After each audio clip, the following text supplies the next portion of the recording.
నమస్తే V10 TV Telugu news కి స్వాగతం. నా పేరు మౌనిక. ముందుగా హెడ్లైన్స్. మేం లేకుంటే ఇండియా గెలవదనుకునే వాళ్ళు అక్కర్లేదు. Sunil Gavaskar.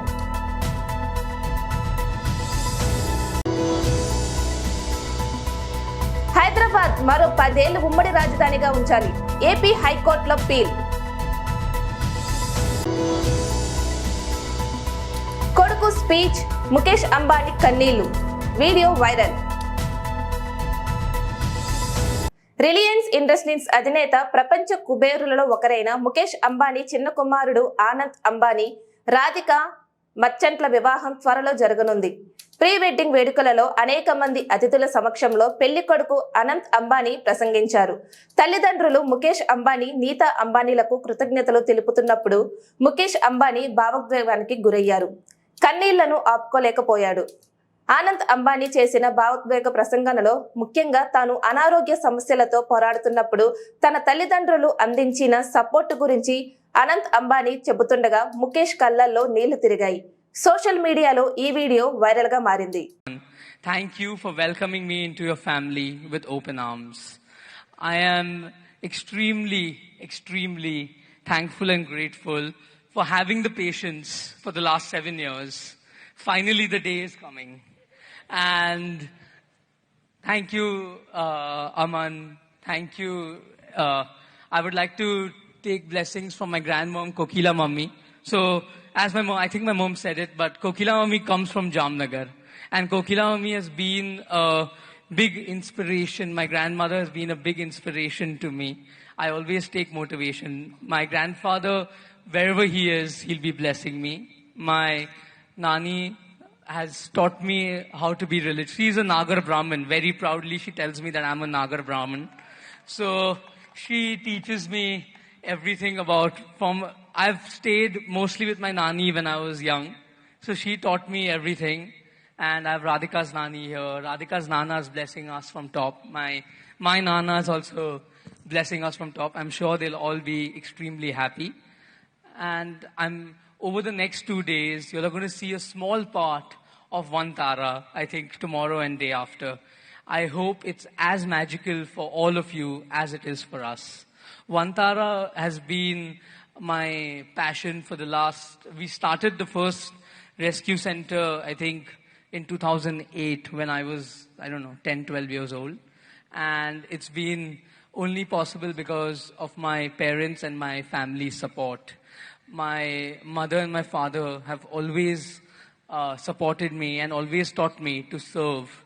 And this was my giving back to society. I started off small and then, as my grandfather said, dare to dream. So I dreamt and then I made it a reality.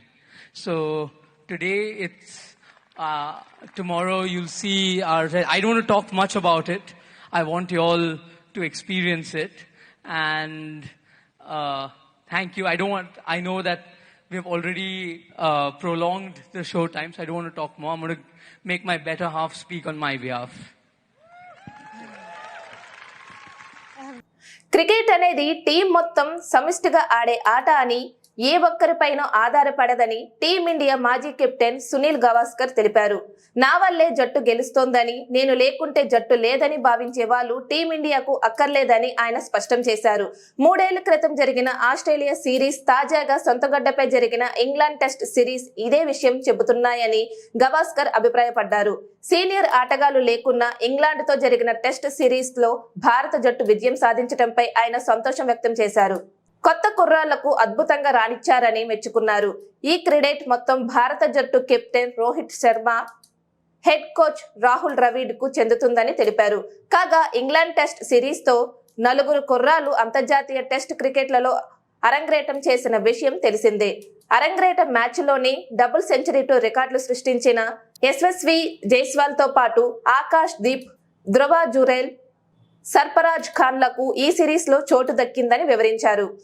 Hyderabad లో మరో 10 ఏళ్లతో పాటు AP Telangana ఉమ్మడి రాజధానిగా కొనసాగించాలని కోరుతూ AP హైకోర్టులో ఓ ప్రజా ప్రయోజన వాగ్ఞం దాఖలయ్యింది. ఎన్టీఆర్ జిల్లా ఇబ్రహీంపట్నానికి చెందిన ప్రజా సంక్షేమ సేవా సంఘం కార్యదర్శి పొదిలి అనిల్యుమార్ ఈ వాగ్ఞానాన్ని దాఖలు చేశారు. కేంద్రం హోంశాఖ కార్యదర్శి ఎంపీసీఎస్ పరిశ్రమల వాణిజ్య శాఖ ప్రత్యేక ప్రధాన కార్యదర్శి, ఆర్థిక శాఖ కార్యదర్శి, సాధారణ పరిపాలన శాఖ కార్యదర్శిని వాగ్న్యాయంలో ప్రతివాదులుగా పేర్కొన్నారు. హైదరాబాద్ ఉమ్మడి రాజధానిగా ప్రకటించి 10 ఏళ్ల గడువు ఈ జూన్ 2తో ముగియనున్న ఏపీ విభజన చట్టం 2014 ప్రకారం ఇరు రాష్ట్రాల మధ్య ఇప్పటికే కొన్ని అంశాలు పరిష్కారం కాలేదని తెలిపారు. ఆస్తులు, అప్పులు 9వ షెడ్యూల్లో పేర్కొన్న వివిధ కంపెనీలు, కార్పొరేషన్ల విభజన ప్రక్రియ పూర్తి కాలేదని పేర్కొన్నారు.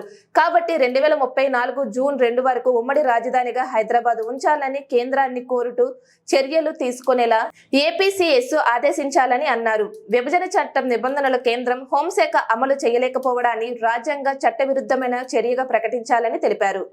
సిద్దిపేట జిల్లా హుసానాబాద్ అంబేద్కర్ చౌరస్తాలలో ఏపీ బండి సంజయ్ ని మరోసారి కేంద్ర నాయకత్వం కరీంనగర్ ఎంపీ అభ్యర్థిగా ప్రకటించడం పట్ల హర్షం వ్యక్తం చేస్తూ బీజేపీ శ్రేణులు టపాసులు కాల్చి సంబరాలు జరుపుకున్నారు. శుభాకాంక్షలు తెలుపుతూ ఒకరినొకరు మిఠాయిలు తినిపించుకున్నారు. హుసానాబాద్ నియోజకవర్గానికి నేషనల్ హైవేతో పాటు గ్రామ స్థాయిలో కూడా రోడ్లను అభివృద్ధి చేయడానికి ఎంపీ బండి సంజయ్ ఎన్నో నిధులను వెచ్చించారని బీజేపీ నాయకులు తెలిపారు. కరీంనగర్ పార్లమెంటు నియోజకవర్గాన్ని అభివృద్ధి దిశగా ముందుకు తీసుకువెళ్తున్న ఎంపీ బండి సంజయ్ మరోసారి అత్యధిక మెజార్టీతో గెలిపించి కేంద్ర మంత్రిగా చూసే వరకు ప్రతి బీజేపీ కార్యకర్త అహర్నిశలు కష్టపడి పనిచేయాలని పిలుపునిచ్చారు. గ్రామాన దేశ ప్రధాని నరేంద్ర మోడీ తీసుకువచ్చిన పథకాలను వివరిస్తూ ఎంపీగా బండి సంజయ్ గెలుపు కొరకు పార్టీ శ్రేణులందరూ కలిసి కష్టపడి పనిచేయాలని పిలుపునిచ్చారు.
హుస్నాబాద్ పట్టణ ప్రజలకు నమస్కారం.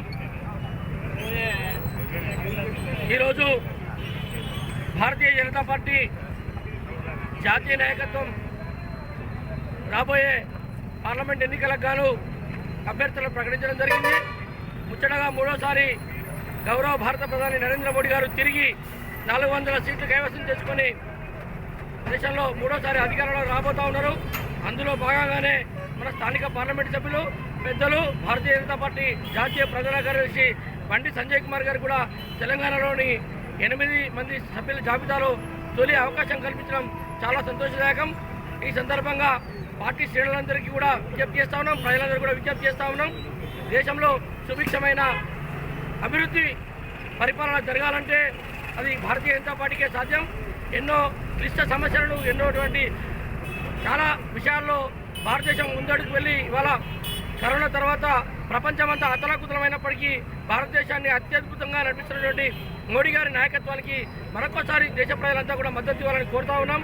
అలాగే స్థానిక హుస్నాబాద్ నుంచి ఈసారి భారతీయ జనతా పార్టీ అభ్యర్థి బండి సంజయ్ కుమార్ గారికి అత్యధిక మెజార్టీతో గెలిపేయడానికి కార్యకర్తలందరం కూడా సమిష్టిగా కృషి చేసి పార్టీని అలాగే బండి సంజయ్ గారిని మనం మరొకసారి మీరంతా కూడా ప్రజలు ఆదరించి అభిమానించి వారిని మరొకసారి అత్యధిక మెజార్టీతో గెలిపించి ఈ ప్రాంత అభివృద్ధి కోసం మనం కృషి చేయాల్సిందిగా కోరుతా ఉన్నాం.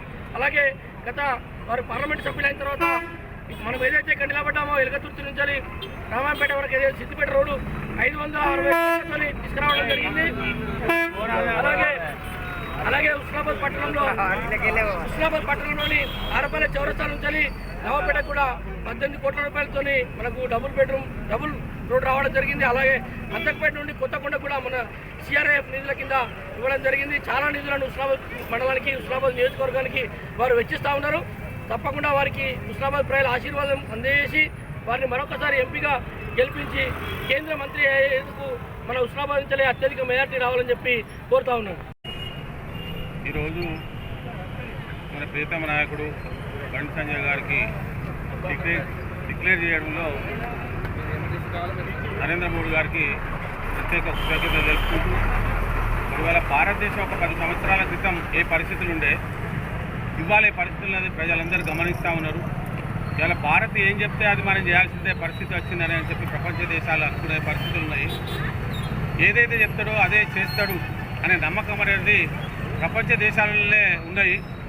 ఈ మధ్యనే మన రష్యా కానీ అమెరికా కానీ వాళ్ళు మన సలహా సూచనలు తీసుకొని వాళ్ళ దేశాలను నడిపిస్తున్నటువంటి పరిస్థితి వచ్చిందనంటే దీన్ని ప్రజలందరూ గమనించి మరి రాబోయే కాలంలో కూడా ప్రపంచంలో మన అగ్రగామిగా మన ఏ పరిస్థితి ఉన్నదని అంటే కేవలం అది నరేంద్ర మోడీ గారి నాయకత్వంలోనే. కాబట్టి తప్పకుండా అత్యధిక మెజార్టీతోని సంజయ్ను గెలిపించేసి మనం నరేంద్ర మోడీ గారికి బహుమతిగా ఇవ్వాలని చెప్పి హుస్నాబాద్ నియోజకవర్గ ప్రజలందరినీ నేను ప్రత్యేకంగా కోరుకుంటూ వారు తప్పకుండా అత్యధిక మెజార్టీని గెలిపించాలని చెప్పి ప్రత్యేకంగా వారిని కోరుకుంటూ నేను నాకు అవకాశం ఇచ్చేందుకు కృతజ్ఞతలు. మెదక్ జిల్లా చిన్న శంకరంపేట మండలంలోని పలు గ్రామాలలో పర్యటించి అభివృద్ధి కార్యక్రమాలకు శంకుస్థాపనలు చేసిన మెదక్ ఎమ్మెల్యే మైనంపల్లి రోహిత్ వామ్ ఈ సందర్భంగా మెదక్ ఎమ్మెల్యే మాట్లాడుతూ తాను ఎప్పుడూ ప్రజలకు అందుబాటులో ఉంటూ ప్రజల సమస్యల పరిష్కారం కోసం కృషి చేస్తామని పేర్కొన్నారు. ఈ కార్యక్రమంలో కాంగ్రెస్ పార్టీ శ్రేణులు ప్రజలు అధిక సంఖ్యలో పాల్గొన్నారు.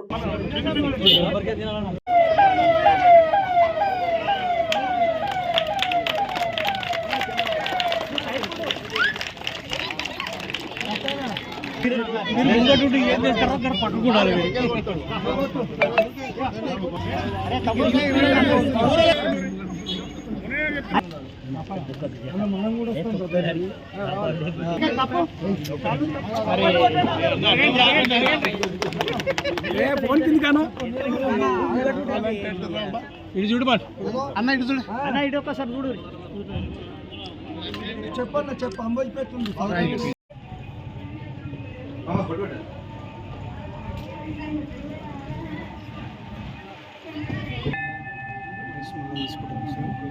మళ్ళీ తీసుకుంటాం వచ్చింది 5 మళ్ళీ తీసుకుంటాం. మండలం మొత్తం అందులో వచ్చింది.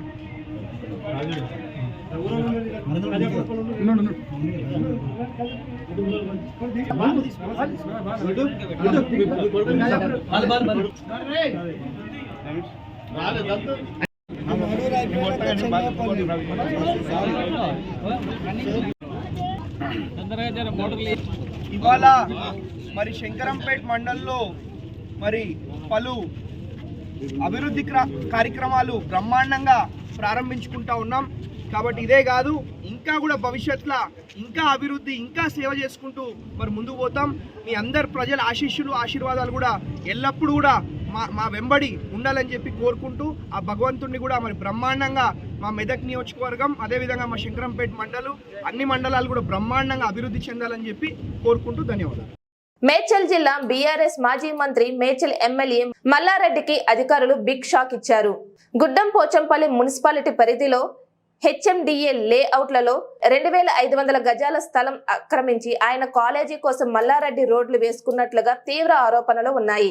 దీనిపై గతంలో మేడ్చల్ మల్కాజగిరి ఎంపీగా ఉన్న ప్రస్తుత సీఎం రేవంత్ రెడ్డి అప్పట్లో అధికారులకు ఫిర్యాదు చేశారు. ఈ మేరకు హెచ్ఎండిఏ స్థలం అక్రమాలపై మేడ్చల్ కలెక్టర్ దృష్టి పెట్టారు. హెచ్ఎండిఏ లేఅవుట్లలో అక్రమంగా ఏర్పాటు చేసిన రోడ్లను తొలగించాలని సంబంధిత అధికారులకు కలెక్టర్ ఆదేశించారు. కలెక్టర్ ఆదేశాలతో మల్లారెడ్డి కాలేజీ కోసం వేసిన రోడ్లను అధికారులు తాజాగా తొలగించారు. ఈరోజు గుల్లపోచంపల్లి మున్సిపాలిటీ పరిధిలో గల కమలానగర్ ఏరియాలోని హెచ్ఎండి లేఅవుట్ ఏదైతే గతంలో మంజూరు చేసిన లేఅవుట్ నెంబర్ 61/H/2004 డేటెడ్ 10/11/2004 ప్రకారంగా ఇది కమలానగర్ ఉన్నటువంటి లేఅవుట్కు ఇది పార్క్ కింద అప్లోడ్ కావాల్సిన లేఅవుట్ ద్వారా వచ్చింది. గతంలో దీన్ని ఒక కౌన్సిల్ తీర్మానం ద్వారా ఇది ఈ మల్లారెడ్డి ఇన్స్టిట్యూట్కు ఇది తోవా అనుకూలంగా ఉండదని రోడ్డు కింద దీన్ని 10 గుంటలు ఇవ్వడం జరిగింది కౌన్సిల్ ద్వారా. దాన్ని ఇప్పుడు మళ్ళీ మనము ఎట్టి బస్సుల వాళ్ళు దానికి మనకు అనుకూలంగా ఒక 1200 గజాలు చేయడం జరిగింది పక్కకు అనుకుని. దాని కాకుండా మనకి హెచ్ఎండి ఏదైతే ఇచ్చిందో దాని మీద యాక్షన్ తీసుకోమని ఇచ్చారు కాబట్టి మా పరకు మేము తీసుకోవడానికి ఇది ఈరోజు డిస్మెంటల్ చేస్తున్నాం. 388P, 523P, 524లో భాగంగా 10 గుంటలు దాదాపు 10 గుంటల ల్యాండ్ మేము మా దీనిలోకి తీసుకోవడం జరిగింది. అందరికీ అందకుండా ఆస్తులను కూడగట్టుకొని అందిన కాడికి దోచుకొని రాజన్న సిరిసిల్ల జిల్లా బీఆర్ఎస్ అధ్యక్షుడు తోట ఆగయ్య కోటేశ్వరుడు అయ్యాడని మాజీ ఎంపీటీసీ మండల ఎస్పీ సెల్ అధ్యక్షులు సూదిద రాజేంద్ర నిప్పులు చెరిగారు. ఎల్లంరెడ్డిపేట కాంగ్రెస్ పార్టీ కార్యాలయంలో శనివారం మీడియా సమావేశంలో ఆయన మాట్లాడుతూ కాంగ్రెస్ పార్టీ సిరిసిల్ల నియోజకవర్గ ఇన్ఛార్జ్ కేకే మహేంద్రారెడ్డి తనకున్న ఆస్తులను అమ్మి ప్రజలకు సేవ చేస్తున్నాడని, తమ నాయకుడిని పట్టుకొని ఇష్టం వచ్చినట్లుగా మాట్లాడితే ఊరుకునేది లేదని ఘాటుగా హెచ్చరించారు. ప్రజల సేవకుడు, ప్రజా నాయకుడు కేకే మహేంద్రారెడ్డి ఎల్లప్పుడూ ప్రజల మధ్య ఉంటూ కష్టసుఖాలలో పాలు పంచుకునే వ్యక్తి అని తెలిపారు. ఆగయ్యపై 13 కేసులు ఉన్న అధికారాన్ని అడ్డం పెట్టుకొని పోలీసుల సహాయంతో ఇన్నాళ్లు బయట తిరగడం జరిగిందని తెలిపారు. ఇష్టం వచ్చినట్లుగా మాట్లాడితే ప్రజలు చేతితో గుణపాఠం తప్పదని హెచ్చరించారు. కేకే మహేంద్రారెడ్డికి వెంటనే బేషరతుగా క్షమాపణ చెప్పాలని డిమాండ్ చేశారు. ఈ సమావేశంలో బ్లాక్ కాంగ్రెస్ అధ్యక్షులు దొమ్మాటి నరసయ్య, మండల కాంగ్రెస్ పార్టీ అధ్యక్షులు సద్ది లక్ష్మారెడ్డి, జిల్లా నాయకులు షేక్ గౌస్, వంగ గిరిధర్ రెడ్డి, షాహెబ్, బుగ్గ కృష్ణమూర్తి, చెన్నిబాబు, రాజు నాయక్, రామారెడ్డి, రఫీక్, గుర్రపు రాములు, అంజీ, కాంగ్రెస్ పార్టీ నాయకులు, కార్యకర్తలు తదితరులు పాల్గొన్నారు.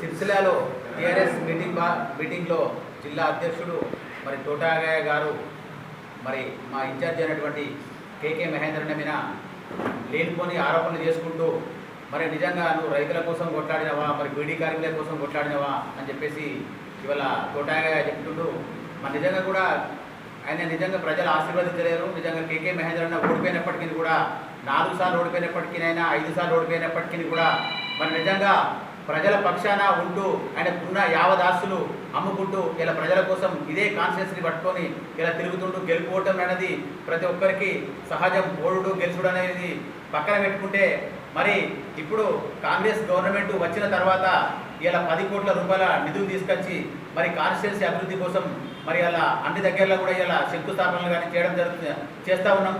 మరి నిజంగా కూడా ఇలా కేకే మహేంద్రను విమర్శించే స్థాయి ఇలా తోటాగయ్యకి లేదు. తోటాగా ఏంది, అన్ని ఆస్తులు కూడబెట్టుకుంటా ఇలా ఎవరైతే ఎస్సీలు, బీసీలు, మైనార్టీలను తిట్టుకుంటా గవర్నమెంట్ 10 సంవత్సరాల టీఆర్ఎస్లా అన్ని నాటు అరెస్టులు తెచ్చుకున్నాడు. మరి నిజంగా కూడా మరి ఇట్లాంటి చిల్లర మాటలు అయితే మరి కేకే మహేంద్రన్న కూడా ఎక్కడ కూడా కనీసం ఆయన ఒక కేసు కాలేదు. మరి అదే తోటాగా ఎక్కడికి పోతే అక్కడ నోటి దురుస్తోటి ఎస్టీలను తిట్టుకుంటా అవన్నీ అట్రాసిటీ కేసులు అయితే ఆ అట్రాసిటీ కేసులకు హైకోర్టు నుంచి నాటు అరెస్ట్ తెచ్చుకొని ఇలా ఫైరవులు చేసుకుంటా పబ్బం గడుపుతున్నటువంటి తోటాగయ్య అసలు వాస్తవంగా కూడా కేకే మహేంద్రన్నను విమర్శించే స్థాయి తోటాగయ్యకు లేదు. ఆ స్థాయినిది కాదు. ఎందుకు అంటే నువ్వు అందరితో ఫైరవులు చేసుకొని బతికే వ్యక్తివి తోటాగయ్య అంటాడు. నిజంగా కూడా ఎప్పుడైతే ఇప్పటి వరకు కూడా మేము టీఆర్ఎస్ గవర్నమెంట్ వచ్చిన తర్వాత కాంగ్రెస్ గవర్నమెంట్ వచ్చిన తర్వాత ఇప్పటికీ 2వ సారి కూడా మహేంద్రన్న మీద ఆల్రెడీ ఇట్లాంటి పిచ్చి మాట్లాడడం జరిగింది. మరి నిజంగా నీ మీదైతే ఏవైతే కేసులు ఉన్నాయో ఆ కేసులన్నింటినీ కూడా బిడ్డ మొత్తం తీసి ఇవన్నీ నీ మీద కూడా రౌడీ షీట్ ఓపెన్ చేస్తామని చెప్పేసి ఇప్పుడు ఎల్లారెడ్డిపేట మండల కాంగ్రెస్ పార్టీ పక్షాన అడుగుతున్నాం. ఎందుకంటే ఒక్క వ్యక్తికి ఒకటే కేసు అయితే రౌడీ షీటు, పీడీ యాక్ట్ పెట్టించినటువంటి ఎవరు తోటాగయ్య. మరి అదే నీ మీద ఒక 10 కేసులు ఉన్నాయి. 10 కేసులున్నా కానీ కూడా అన్ని నాటు అరెస్టు తెచ్చుకుంటా వాళ్ళని వీళ్ళని తిట్టుకుంటా మరి నిజంగా చిల్లర వ్యక్తి నువ్వా? మరి వాళ్ళ కేకే మహేందర్ అంటే కేకే మహేందర్ రెడ్డి తనకున్న సర్వద ఆస్తులు మొత్తం అమ్ముకొని ప్రజలకు పెట్టాడు. కానీ నువ్వేం చేసినావు? ప్రజలను దోసుకొని నువ్వు ఇలా డబ్బులు సంపాదించినావు. తోటాగయ్య గారు ఇదే ఫస్ట్ లాస్ట్ మీరు ఇట్లాంటి ఇంకొకసారి పిచ్చి మాటలు మాంతే ఈ ఎల్లారెడ్డిపేట బస్ స్టాండ్ నుంచి ఉరికిచ్చి కొడతామని చెప్పేసి ఎల్లారెడ్డిపేట మండల కాంగ్రెస్ పార్టీ పక్షాన సిపిఐ మాస్ లైన్ ప్రజాపంద యూనిట్ మహాసభల జయప్రదానికై అరుణోదయ కళాకారులు విద్యార్థి యువజన సంఘాల వాలంటీర్లు ఖమ్మం నగరంలో రెడ్ కవాత్ నిర్వహించారు. ఈ రెడ్ కవాతులను పిసిసి ఎంఎల్ కార్యదర్శి సుభాషిదే ప్రారంభించారు. ఈ సందర్భంగా ఆయన మాట్లాడుతూ విప్లవోద్యమాన్ని మరింత ముందుకు తీసుకువెళ్లడానికి ఈ యూనిట్ మహాసభలు ఉపయోగపడతాయని, ఈ మహాసభల నుండి దేశంలో విప్లవాత్మక ఐక్యం చేయడం కోసం కృషిని కొనసాగిస్తున్నామని తెలిపారు. బీజేపీ ఆర్ఎస్ఎస్ ఫాసిస్టు శక్తులను అడ్డుకునేందుకు బలమైన విప్లవాద్యం అవసరమని ఆయన తెలిపారు. మహాసభలతో ఖమ్మం గడ్డ ఆతిథ్యం ఇవ్వటం ఎంతో ఆనందమని ఆయన పిలుపునిచ్చారు. ఈ కార్యక్రమంలో జిల్లా కార్యదర్శి గోకినపల్లి వెంకటేశ్వర్లు, రాయల చంద్రశేఖర్, పొల్లయ్య అశోక్, శిరోమణి, అరుణోదయ రాష్ట్ర కార్యదర్శి కృష్ణగడ్డం, లక్ష్మయ్య, అంజీ, ఝాన్సీ, మంగతాయ్, కెఎస్ ప్రదీప్, రామకృష్ణ, ఆజాద్, శోభరాకేష్, ప్రేమసింగ్, భరత్, మంద సురేష్, వెంకటేష్, యోగానంద్ తదితరులు పాల్గొన్నారు. కళాకారులు డప్పు వాద్యాలతో మారుమోగించిన గిరిజన నృత్యాలను చేస్తూ కవాతులో పాల్గొన్నారు. అనకాపల్లి జిల్లా నక్కపల్లి మండలం వైఎస్ఆర్ కాంగ్రెస్ పార్టీ మండల అధ్యక్షుడు సీరం నరసింహమూర్తి ఇటీవల బైక్ ప్రమాదానికి గురై ఆరోగ్యం కుదుటపడ్డ తర్వాత మొదటిసారిగా ఉప్పాక వెంకటేశ్వర స్వామి వారి ఆలయమునకు సతీ సమేతంగా వచ్చి స్వామివారి దర్శనం చేసుకొని స్వామివారి 108 టెంకాయలు మొక్కుబడిని చెల్లించుకున్నారు. అనంతరం వారు మాట్లాడుతూ, ఈ పాటికే నన్ను అందరూ మర్చిపోయేవారని, నేను ఏనాడు చేసుకున్న పుణ్యమో వైఎస్ఆర్ కాంగ్రెస్ పార్టీలో ఉండటం చాలా గర్వకారంగా ఉందని తెలిపారు. ఇంతమంది ఆదరాభిమానుల వల్లే నేను బ్రతికి ఉండటానికి కారణమని, ముఖ్యంగా ముఖ్యమంత్రి జగన్మోహన్ రెడ్డికి 2 చేతులు జోడించి నమస్కారం తెలుపుకుంటున్నానని తెలిపారు. ఈ కార్యక్రమంలో చిక్కాల రామారావు, జనకరెడ్డి శేషరత్నం, సొరకాసుల గోవిందుడు, లోగడ చంద్రరావు, గొల్ల బాబురావు, వేలగాగి బాబ్జీ తదితరులు పాల్గొన్నారు. జరిగిన తర్వాత నేను ఈరోజు వైఎస్ఆర్ కాంగ్రెస్ పార్టీలో ఉన్నందుకు చాలా గర్వపడుతున్నాను ముందుగా. ఎందుకంటే నా కష్టకాలంలో నాకు జరిగిన తర్వాత అనుకోకుండా చాలా సీరియస్ అయింది. నా పట్ల పార్టీ కానీ, నాయకులు కానీ, కార్యకర్తలు కానీ జీవించిన అభిమానం నా కష్టకాలంలో నా ఎన్నంటుండి నేను అందరూ కూడా చనిపోతాను అనుకున్నారు. నాకు మళ్ళీ పార్టీ నాయకులు, కార్యకర్తలు పునర్జన్మ ఇచ్చి నేను 4 రోజులు సుమారు ఐసీలో ఉంటే నా ఎన్నంటూ ఉండి నన్ను ఎంత ధైర్యం ఇచ్చి నాకు సహకారం చేసిన వైఎస్ఆర్ నాయకులకి, మా నాయకుడు జగన్మోహన్ రెడ్డి గారికి, సుబ్బారెడ్డి గారికి, అలాగే మంత్రి అమర్నాథ్ గారికి, మా ఎమ్మెల్యే గారికి, జిల్లా ప్రెసిడెంట్ బొడ్డేటి ప్రసాద్ గారికి, చిక్కాల రామారావు గారికి, అలాగే మా నక్కపల్లి మండలం కార్యకర్తలు, నాయకులు అందరికి కూడా నా హృదయపూర్వక ధన్యవాదాలు తెలుపుకుంటూ, నా కష్టకాలంలో నాకింత సపోర్ట్ ఇచ్చి నాకింత ధైర్యం ఇచ్చినందుకు అందరికీ మనస్ఫూర్తిగా పేరున కృతజ్ఞతలు తెలుపుకుంటూ. బులెటిన్ ముగించే ముందు హెడ్లైన్స్ మరోసారి. మేం లేకుంటే ఇండియా గెలవదనుకునే వాళ్ళు అక్కర్లేదు, సునీల్ గవాస్కర్.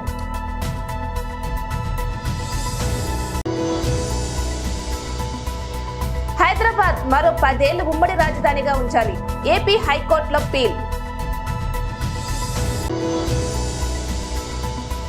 కొడుకు స్పీచ్, ముఖేష్ అంబానీ కన్నీళ్లు, వీడియో వైరల్. ఇది ఇవాల్టి బులెటిన్. మరొక బులెటిన్ లో మళ్ళీ కలుద్దాం. అంతవరకు సెలవు, నమస్తే.